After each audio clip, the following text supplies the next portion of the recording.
Hey YouTube, Jim here. Welcome to Top 10 Archive.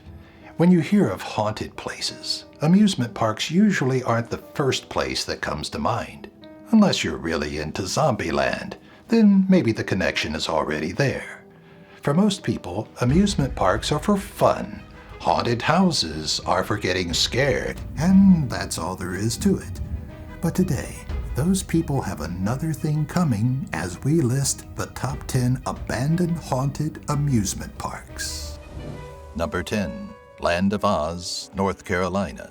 This Wizard of Oz themed park was super popular back in the 1970s when Technicolor on television was truly the best thing since sliced bread. Not long after opening, though, interest in the park faded until it was entirely deserted. Maybe people were mad that it wasn't Kansas. Maybe it just wasn't that amusing. Whatever the reason, it died off really quickly. In 1975, a fire destroyed parts, and the few who had stayed that long finally left. Apparently, now it opens around Halloween for those who dare walk around and get spooked by all that never was. Number 9.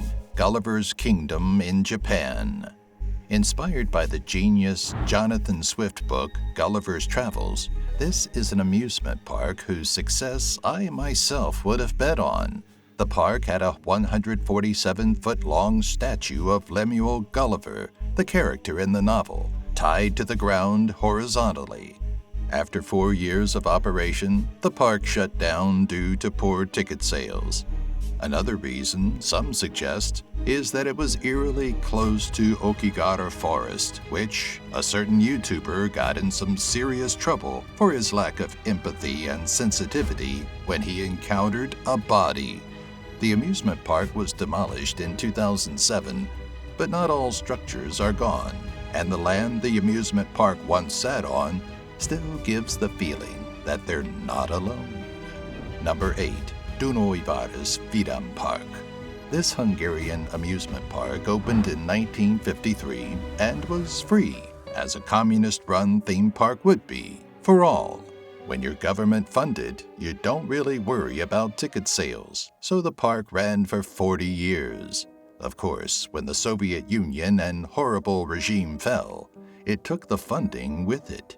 What it did not take, though, was the ghastly sight of this amusement park, or the feeling it gives those who visit it since its gates closed in 1993.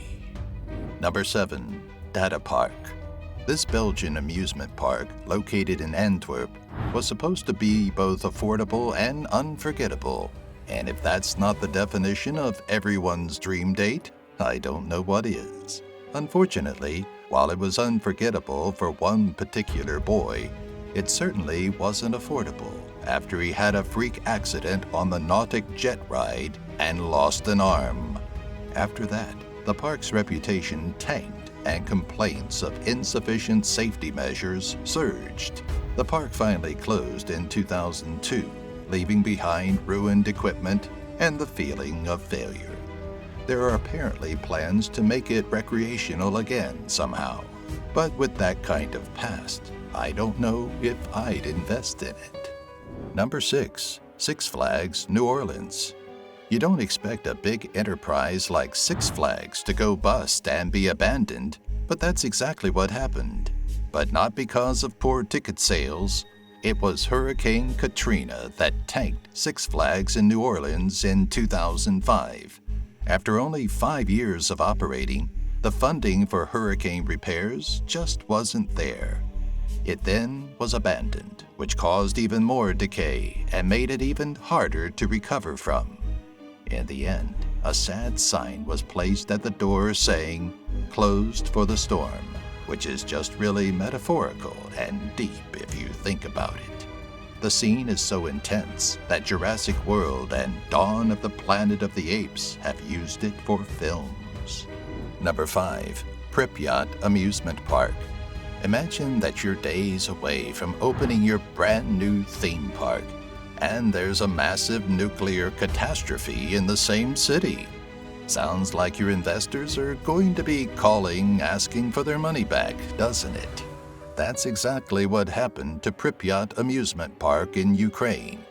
Except for the investors, I don't know their business. What I do know is that the park was barely accessible to locals before they were reasonably asked to evacuate.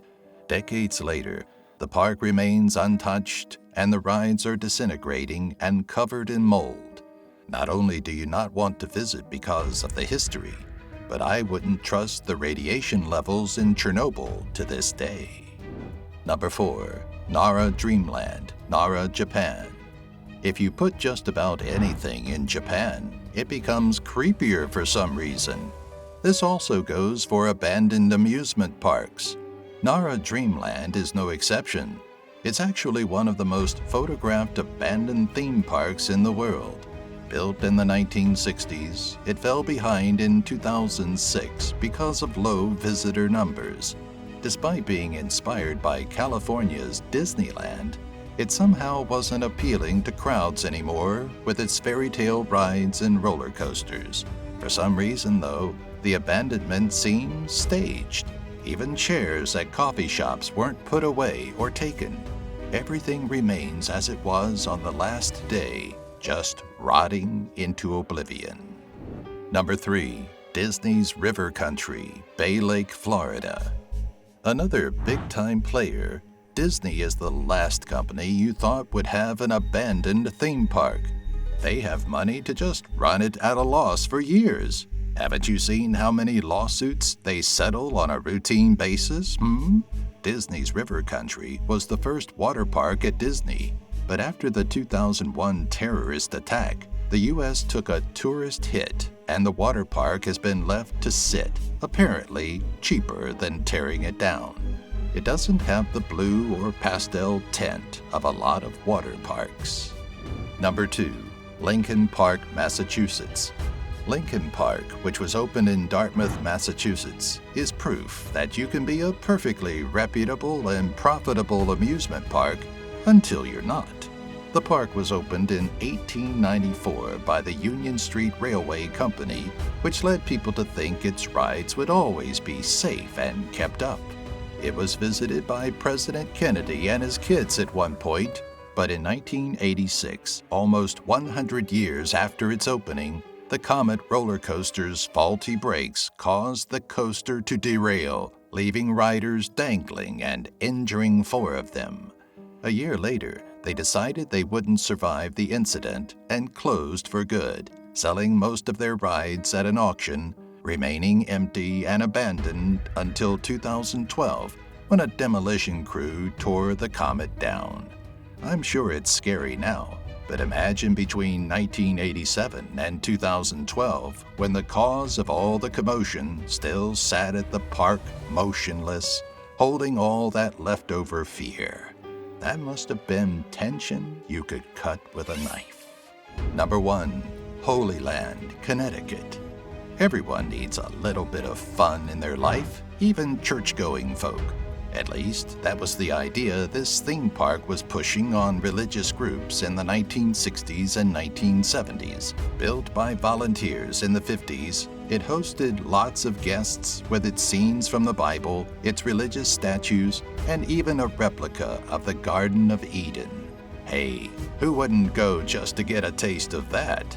It had to close in 1986 because people wouldn't stop vandalizing it.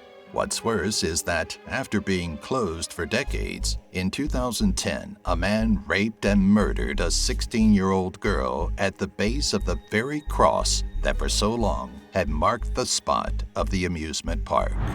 Thanks for watching. If any of these amusement parks were still operating today, which one would you like to go to the most? Let us know in the comments. Of course, Top 10 Archive is a lot like an amusement park that's fully operational with lots of video options to keep you entertained for days. So be sure to subscribe, click the bell, and give this video a like. And the tickets are always free.